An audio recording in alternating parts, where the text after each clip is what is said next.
नमस्कार, मैं हूं प्रभु चावला। सीधी बात में आज बारी है एक ऐसी हस्ती की जिनके छूने से पत्थर भी सोना हो जाता है।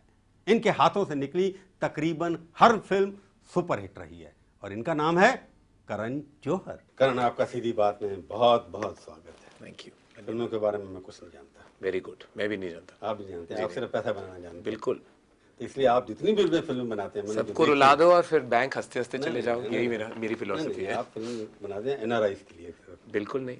तो सारी फिल्में आपकी ज्यादा एनआरआई पैसा कहाँ बना, ज्यादा हिंदुस्तान में या बाहर? जी, मैं हिंदुस्तानी ऑडियंसेस के लिए फिल्में बनाता हूँ। एनआरआई अलग क्यों है? वो भी तो हिंदुस्तानी है। एनआर हिंदुस्तानी की पहले आ जाता है, but that doesn't make them any different. नहीं, आपने पैसा, लोगों ने कहना कि वहाँ की ऑडियंस पैसा ज्यादा देती है, आपकी फिल्मों ने वहाँ पैसा ज्यादा बनाया, यहाँ थोड़ा उससे कम बनाया। ये सच है? यानी मैं नहीं जानता कुछ। अब ये सच है कि ओवरसीज ऑडियंसेस जो हैं, ऑफ कोर्स पाउंड है, तो पाउंड और डॉलर है और पाउंड है, as oppose to the rupee तो ज्यादा ही है। तो आपकी नजर रुपए पे कम, पाउंड और डॉलर पे ज्यादा? रुपए पे मेरी नजर हिंदुस्तानी ऑडियंसेस पे है। वो कहाँ जहाँ कहीं भी हो, बिहार में हो या न्यूयॉर्क में हो या लंदन में हो, मुझे वो फर्क नहीं पड़ता। जब आप फिल्में बनाते हैं तो आपका उद्देश्य क्या होता है? एंटरटेन करना। मैं उद्देश्य यही है कि आई मस्ट एंटरटेन ऑडियंसेस। उनको रुलाओ, उनको हंसाओ, उनको नचाओ, उनको गवाओ। यही मेरी फिल्म में सब कुछ यही है। सब कुछ डाल दो ताकि शुरू करते हैं, हंसाने में खत्म करते हैं। बिल्कुल। मेरा ये मानना है कि जितना आप ऑडियंस को रुलाओगे उतने हंसते हंसते आप बैंक चले जाओगे। आप जाओगे? वो मैं जाऊंगा, वो क्यों जाएंगे? तो एक तो यश जी के आप लड़के, जी, यश जौहर का लड़के, और अब यश चोपड़ा के आप शिष्य। जी। तो किसका यश आपको ज्यादा मिला कि इतना सारा फिल्म इंडस्ट्री में आपने यश कमा लिया? जी, वो मेरे पिताजी, वो एक यश है जो मैं कभी भुला नहीं सकता और कभी भुलाना चाहता नहीं, क्योंकि I am here because of him. Yash Johar ji जो हैं, जो मेरे पिताजी रहे हैं, और आई थिंक वो इंडस्ट्री के सबसे अच्छे प्रोड्यूसर ही नहीं थे, सबसे अच्छे इंसान थे, और मैंने उनसे ही सब कुछ सीखा है। तो आज मैं जो भी हूँ उनकी बदौलत से। ये कहाँ से आ गया बनिए वाला और मारवाड़िया की बैंक में पैसे जमा करना है कि ऑडियंस एंटरटेन करके पैसा कमाना है? वो नहीं, वो क्योंकि जब तक आप नहीं आए थे तब तक सिनेमा हाउस बंद हो रहे थे हिंदुस्तान के अंदर। ऐसी बात नहीं है। मेरे पहले वीडियो वालों ने सब, जब आप आने शुरू हो गए फिल्म नहीं, मेरे बहुत पहले राजश्री फिल्म आ चुकी थी। सूरज बरजाते ने हम आपके कौन बना दी थी। तो फिल्म रेवोल्यूशन और बॉक्स ऑफिस की जो रेवेन्यू बढ़ने लगी थी, वो हम आपके कौन से शुरू हुई बात। हम एक्चुअली सूरज बरजाते के बाद आए, आदित्य चोपड़ा और में। उसमें से उसके बाद तो करण जौहर एक आ गए, छोटी फिल्म में काम किया, एक्टिंग की ना शायद। हाँ, मैं दिल वाले दुल्हनिया कोई और ले गया था, पर आपने क्या किया? मैं दिल वाला था। तो उसमें आपने सीखा कुछ? मैंने कुछ नहीं सीखा। वो बस गलती से मैं बस चला गया। मैं असिस्टेंट था उस फिल्म में, दिल वाले दुल्हनिया ले जाएंगे में। तो एक एक्टर वो नहीं आ सका। हाँ जी, तो मैंने रिक्वेस्ट नहीं, उन्होंने मुझसे रिक्वेस्ट की, क्योंकि वो एक्टर जो आने वाला था वो आया नहीं, उसे टाइफाइड हो गया, वो कोई था पता नहीं, बेचारा अपॉर्चुनिटी मिस कर गया वो। और मैं पढ़ा था स्विट्जरलैंड में, तो फ्री ऑफ कॉस्ट मुझे बोल दिया वो आप कर लो ये काम, ये छोटा सा साइड का रोल है। तो मैंने बोला अच्छा, मैं माँ बाप से तो नहीं कहूँगा कि वो बोल देंगे मैं बेटे को असिस्टेंट की हैसियत से भेजा तो वो साइड एक्टर बन गया है। तो मैंने वो छोटा सा रोल कर लिया, और उसके बाद जब मैंने अपने आप को देखा तो मैंने ये तय किया कि मैं कैमरा के पीछे ही खड़ा रहने वाला हूँ, आगे मेरी जगह नहीं। फिल्म आपकी वजह से नहीं चली थी? मतलब थोड़ी बहुत चली थी, लेकिन मैं वो शाहरुख से क्रेडिट नहीं लेना चाहता। अच्छा, शाहरुख को आपने उसके बाद? हाँ, उसके बाद मैंने सोचा कि इसके बाद मैं आ जाऊंगा तो शाहरुख का क्या होगा, इसलिए मैंने बैक ऑफ कर लिया अपनी एक्टिंग। उसके बाद शाहरुख के ऊपर ही निर्भर कर गया सारे का सारा। आपकी फिल्में में शाहरुख ही होते? जी, वो किंग खान है। नहीं, किंग खान आप राजा है, को क्रेडिट नहीं देना चाहते थे। राजा है, प्रजा है, प्रजा राजा की इज्जत करेगा। तो आपका एक्सपेरिमेंट क्या है? प्रोड्यूसर जब हो जाते हैं तो उसमें ज्यादा सक्सेसफुल नहीं होते आप? वो नहीं, ऐसा नहीं। कलोनाव में सक्सेसफुल रहा हूँ, बहुत चली थी पिक्चर।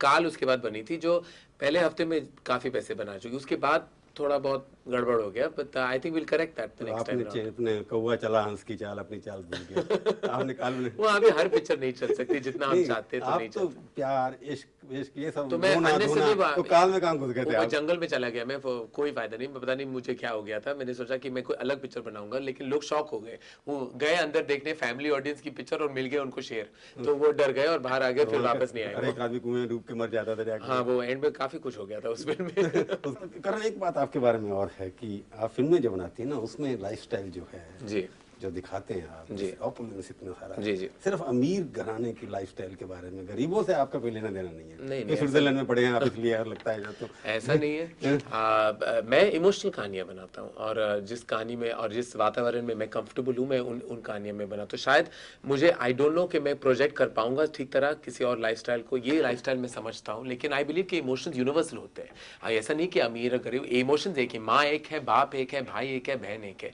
वो इमोशंस एक ही हैं, लोग एक ही हैं, रिश्ते एक ही हैं। वो अभी एटमॉस्फेयर जो भी हो, हम अभी थोड़ा, मैं एस्केपिस्ट सिनेमा बनाता हूँ। मैं चाहता हूँ कि ऑडियंस से जब अंदर आए तो एक नई दुनिया देखें, मैं उनको एक बड़ी दुनिया दिखाना चाहता हूँ। एंड इमोशंस वही है, लेकिन वो सब कनेक्ट कर सकते हैं, वरना फिल्में क्यों। जब कहा कि जब प्लॉट जो आपकी फिल्म का होता है उसमें लोकेशन जो है उसमें सारे अमीर जो है, अर्बन एलीट या रिच है, उनके लाइफस्टाइल के बारे में बात करें। लगान में देखो गरीब आदमी, गरीब का सारा, आई एम नॉट केपेबल, मैं केपेबल नहीं, मैं लगान बना नहीं सकता, मुझे समझ नहीं है। गरीब की जिंदगी से दमन नहीं, बिल्कुल नहीं, मुझे पूरा I have full understanding of their emotions, इसलिए मैं इमोशंस दिखाता हूँ, लेकिन मैं उनको जो उन्होंने शायद वो दुनिया ना देखी हो, मैं उनको वो दुनिया दिखाना चाहता हूँ, सपनों की दुनिया, मैं सपनों की दुनिया दिखाना चाहता हूँ। उसमें मुझे नहीं लगता कोई गलत बात। जब आप सपने दिखाना चाहते हैं, हर आदमी के सपने को आप किस तरह से फिल्मों में परवर्ट करते हैं? आप हर फिल्म का नया प्लॉट होता है, स्टोरी आपकी एक ही कहानी होती है एक ही कहानी, लव स्टोरी तो हाँ, वही होती है, कुछ ज्यादा बदला नहीं 8 सालों में। तो उसमें से फिल्मों में नहीं, आपने कुछ लोकेशन बदलता रहता है, कभी न्यूयॉर्क है तो कभी लंदन है। आप तो जो हार्ट पेशेंट जैसे कैंसर पेशेंट है सड़क पे दौड़ा लेते हैं, ऑफ कोर्स वो भागता है, of course Hindi film drama के लिए भगाना पड़ता है, टैक्सी ले ले तो क्या होगा, कुछ नहीं होने वाला। तो इसलिए तो आप ये सब कर लेते हैं। पर आपको लगता है कि कनेक्ट कैसे करते हैं अपने व्यूअर के साथ? दिल से।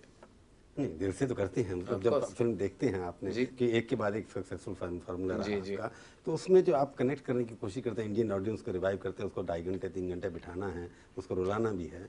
जब आप क्या फिल्म का हीरोइन को पहले दिमाग में रखते हैं, स्क्रिप्ट को रखते हैं, क्या चीजें? कहानी को पहले, हमेशा कहानी, हमें दिल से मैं कहानी लिखता हूँ, दिल से एक स्क्रीन प्ले बनाता हूँ, स्टोरी स्क्रीन प्ले पहले बनती है, फिर कास्टिंग होती है, फिर जाके हम पूरा स्ट्रक्चर बनाते हैं फिल्म का। और अगर सोल कोई क्रिएट नहीं कर सकता, कोई फॉर्मूला नहीं होता सोल के लिए, दिल के, उसके लिए मैं ये नहीं कि मुझे आज हिट फिल्में बनानी है तो ऐसा ये ले लो, शाहरुख खान को ले लो, फॉरेन लोकेशन डाल दो, 4 गाने डाल दो। अगर इतना आसान होता तो सब लोग हिट फिल्में बनाने लगते। ऐसा नहीं है, थोड़ा दिल से, सोल से हम कहानी लिखते हैं और we connect with that heart and that soul. और वो शायद अभी भगवान ने मुझे वो दिल दिया है और वो मेरी अपब्रिंगिंग ने मुझे बहुत सारी वैल्यूज सिखाई। दिल के अरमान अभी पूरे नहीं हुए ना? आंसू में तो नहीं बहे तो इसलिए वो मेरी अपब्रिंगिंग है, मेरे माता पिता जो है मुझे अच्छे वैल्यूज उन्होंने सिखाए हैं। तो I think all of that has come into my movies. उसी की बदौलत मैं आज हूँ, फिल्म मेकर हूँ। मुझे जो ट्रेनिंग मेरे पापा ने दी है या मामा ने दी है, जो छोटी छोटी कहानियां मुझे बचपन में सिखाई हैं, छोटे वैल्यूज मुझे सिखाए हैं। कहानी बताओ ना, कौन सी सुनाई आपके पापा ने? बस अपनी परिवार की फैमिलीज मुझे सुनाते थे। पापा ऑफ कोर्स पार्टीशन में वो गुजर चुके थे और उनके वो भी स्प्लिट हो चुके थे अपनी फैमिली से। फिर जब वो रियूनाइट हुए, बहुत बड़ा परिवार था पापा का, वो दिल्ली से थे, वो पहले शिमला में रहते थे, फिर दिल्ली आए, फिर 10 साल उन्होंने लाहौर में भी गुजारे। तो बचपन में मैं उनकी यादें, उनकी जो छोटी छोटी कहानियां थी वो सुनता था और उनके रिश्तों के बारे में, भाइयों के बीच में जो होता था, बहनों के बीच में जो होता था। तो आई ग्रोन, दो मैं एक ही हूँ, मेरे परिवार में सिर्फ मम्मी पापा और मैं हूँ और कोई नहीं, कोई भाई है कोई बहन नहीं। बट आई थिंक जब बचपन में उनकी यादें, उनकी जो कहानियां से मैं बहुत सारी कहानियां ड्रॉ कर पाया। मतलब परिवार में क्योंकि अकेले आप थे तो उसका कोई असर पड़ा कि परिवार मिस करते हैं? इसलिए बहुत मिस करता हूँ मैं, मुझे बहुत जलन होती है जब मैं लोग, आपका परिवार होता है हमेशा होता है, क्योंकि मुझे जलन होती है जब मैं लोगों को पूरी परिवार को देखता हूँ भाइयों और बहनों के साथ, कि आई मिस दैट। क्योंकि बचपन में हमेशा अकेला था, मैं मोटा था, अकेला था, मैं अकेला बैठता अपनी किताब पढ़ता रहता था या फिल्में देखता रहता था, मुझे और कोई मेरी जिंदगी थी नहीं। तो I always miss having a joint family. आप मोटे से पतले भी हो गए, अब इतना भी पतला नहीं हुआ, वो कोशिश कर लिया कि आप फिर कैसे मोटे होंगे, नहीं होंगे, क्या करेंगे वो पता नहीं। पूछूंगा थोड़ा सा अभी आपसे। कॉफी का ब्रेक ले लें? कॉफी ब्रेक ले लें, एक ब्रेक ले लेते हैं। सीधी बात में आपका एक बार फिर से स्वागत है।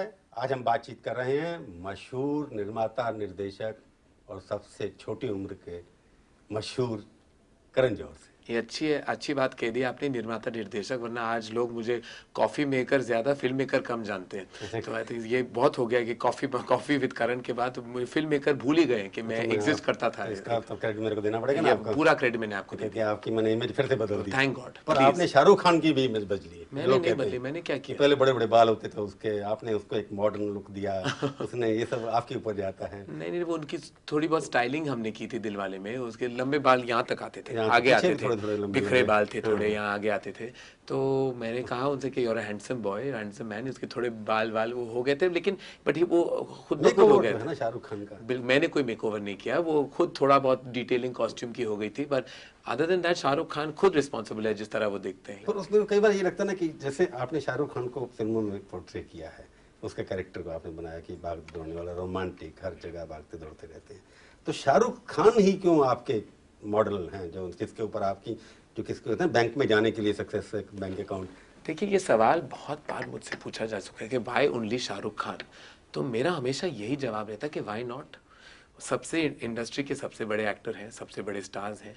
अगर मुझे सब बड़े स्टार हैं वो, मुझे अगर बड़ी बजट की फिल्म बनानी हो तो मेरी इकोनॉमिक्स जो है वो शाहरुख खान के बिना नहीं बनती।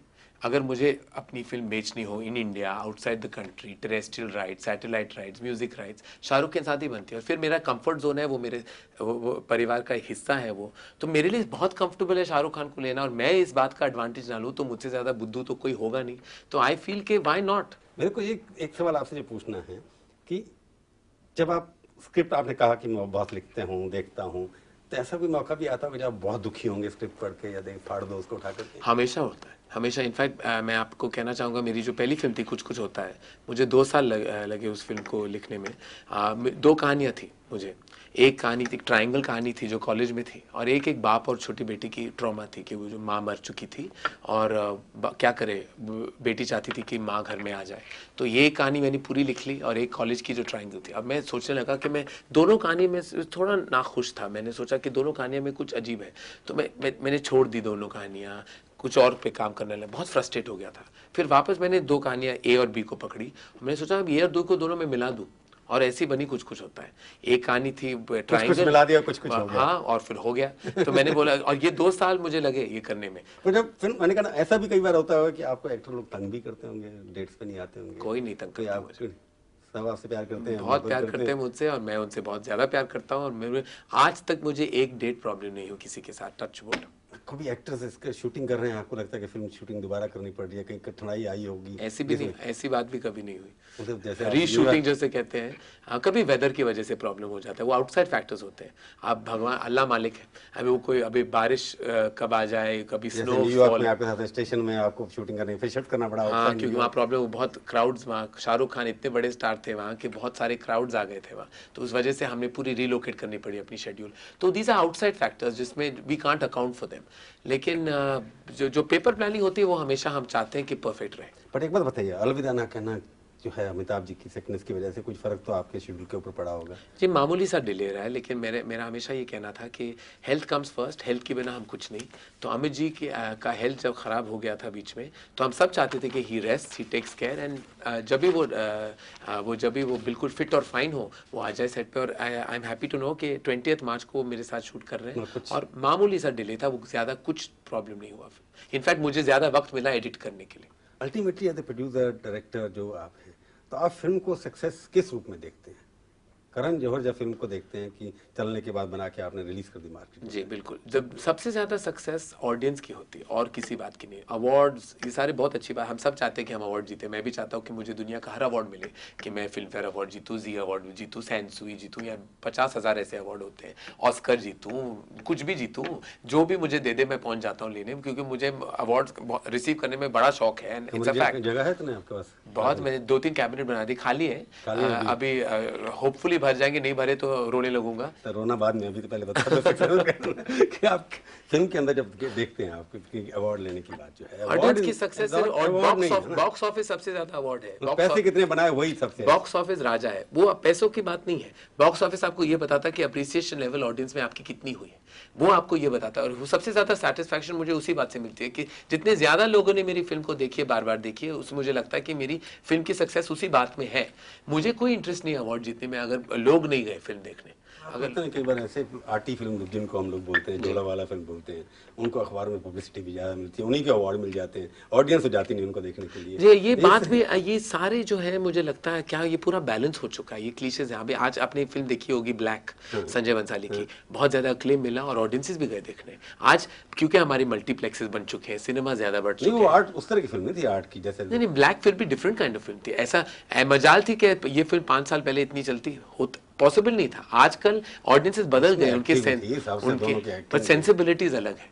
आज फिर भी थे, अमिताभ बच्चन थे, रानी मुखर्जी थी, बहुत फैंटास्टिक परफॉर्मेंसेज है, संजय बंसाली ने फैंटास्टिक फिल्म बनाई। लेकिन नायर अगर फिल्म बनाती तो क्या होता? बिना स्टार्स के तो नहीं चलती शायद क्योंकि उसकी सेंसिबिलिटी अलग होती है। लेकिन आज एक ऑडियंस है जो ब्लैक को अप्रिशिएट कर सकती है और अच्छे सिनेमा हॉल में जा सकती है और ये फिल्म को अप्रिशिएट कर सकती है। तो सिनिक्स क्रिटिक्स जो है वो भी खुश है, नॉर्मल जनता भी जाई है, उन्होंने अप्रिशिएट किया है फिल्म को। हिंदी फिल्म के अंदर, बॉलीवुड के अंदर कमर्शियल सक्सेस की लगता है अभी भी इमोशन हिंदुस्तान के काम करेंगे। इमोशंस कभी नहीं फेल कर सकती क्योंकि we are emotional people by nature. हम वो कभी फेल नहीं होते। इमोशंस जितना हम एक्सप्रेस करें सेल्यूलॉइड पे उतना ही फिल्में चलेंगी, उतना ही फिल्में लोग आएंगे, फिल्म देखेंगे और उनको अच्छी लगेगी। इमोशंस कभी नहीं बदल सकती, कभी बदलेंगी नहीं। मतलब हिंदुस्तान की मूवी अभी बेसिस फैमिली होगा, लव होगा, प्यार, इश्क, मोहब्बत, परिवार, ये चीजें नहीं बदलती। और क्यों वेस्टर्न से हमारा जितना हमारी ड्रेसिंग कोटिंग वेस्टर्न हो, हमारे एटमॉस्फेयर है, वातावरण जो थोड़ा वेस्टर्न हो, कपड़े वेस्टर्न हो, लेकिन दिल है फिर भी दिल है हिंदुस्तानी। मतलब आप दिल से बड़े लगता है घबराए हुए हैं, दिल आपका कहीं भटक रहा है। मेरा दिल कमजोर है, मैं कमजोर है इसलिए आप भटक जाते हैं। हाँ, बहुत भटकता हूँ। तो मैं आपको चूज करेंगे, दिल की बात करने वाला हूँ आपसे अभी। आप ये बताइए कि अगर आप शाहरुख खान और अमिताभ बच्चन जूनियर में चुनना पड़े? जी, ये मैं शाहरुख खान को ही चुनूंगा क्योंकि जैसे आपने जूनियर खुद कहा, अब वो जूनियर है, वो मेरे बचपन का दोस्त है, तो शाहरुख खान को ही चुनूंगा मैं हमेशा। ऐसा लेकिन वो भी मेरा छोटा भाई है अभिषेक। लेकिन शाहरुख खान मुझे आज जब मेरे पिताजी नहीं है तो उसका जगह शाहरुख खान ही लिया है हमारे मेरे घर में। तो शाहरुख के साथ दिल का ज्यादा संबंध है? ज्यादा नहीं, बस मैं कहूँगा वो बड़ा है तो बड़ों की इज्जत करना मुझे सिखाया गया। अगर आपको चूज करना हो रानी और काजल में? That's not fair. क्यों? That's not fair. रानी और काजल के बीच में मैं चूज नहीं कर सकता। दोनों I mean as I said ये होगा नहीं, सॉरी, ये बहुत मुश्किल सवाल पूछा आपने। और ऐश्वर्या और सुष्मिता? तो ऐश्वर्या कहूंगा। क्यों? नहीं, वर्ल्ड की नहीं, मुझे बस आपने पूछ लिया, मैंने कह दिया। रानी और काजल के बीच में बड़ी समस्या है। ये बहुत समस्या है। ये आपने क्यों पूछा? ये सवाल आप किसी और ने पूछा, ये पूछा आपसे ये सवाल। अगर आपको आदित्य और संजय बंसाली में? आदित्य मेरा बेस्ट फ्रेंड है। और आपको शोले और गॉडफादर में चूज करना? शोले के बिना हम क्या है? तो आपको शोले से अंगारे आते रहते हैं? नहीं, बहुत अंगारे आते हैं, आग और शोले दोनों। तो आपकी आग अगर भी दिल के अंदर लगी हुई है, कब बुझेगी, कैसे बुझेगी, ये समय बताएगा। हमारे स्टूडियो में आए, बहुत बहुत थैंक यू। तो ये थी आज की मुलाकात। सीधी बात का ये कार्यक्रम आपको कैसा लगा? आप अपनी राय हमें ईमेल के जरिए भी भेज सकते हैं। हमारा ईमेल का पता है sb@aajtak.com। अगले हफ्ते आएगी बारी एक और हस्ती की। इंतजार कीजिए तब तक और देखते रहिए आज तक।